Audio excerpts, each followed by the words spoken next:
ఒక దేశపు రాజ్యాంగ అమలు ప్రారంభమైన రోజును ఆ దేశం గణతంత్ర దేశంగా ప్రకటించుకుని జరుపుకునే జాతీయ పండుగ రోజు. భారతదేశంలో గణతంత్ర దినోత్సవం మన రాజ్యాంగం అమల్లోకి వచ్చిన 1950 జనవరి 26న జరుపుకుంటాం.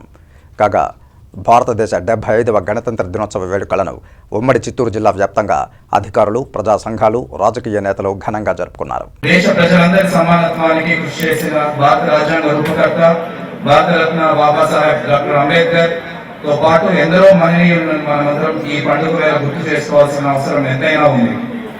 మన దేశ స్వాతంత్ర సిద్ధికి స్వాతంత్ర భారత దేశంగా ప్రజాస్వామ్య లౌకిక గణతంత్ర దేశంగా ఆవిర్భవించడానికి కృషి చేసిన ఎందరో త్యాగదనులు వారందరికీ నా పుష్పాంజలి.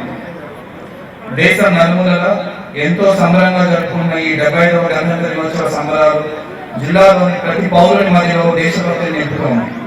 మన గౌరవ ముఖ్యమంత్రి శ్రీ వైఎస్ జగన్మోహన్ రెడ్డి గారి ఆకాంక్షలకు ఆశయాలకు అనుగుణంగా సమష్టి కృషితో నీతి నిజాయితీలతో మన చిత్తూరు జిల్లాను అన్ని రంగాల్లో అగ్రగామిగా నిలుపుతున్నామని జిల్లా ప్రజలందరికీ ఈ శుభ సమయాన హృదయపూర్వకంగా తెలియజేస్తున్నాను.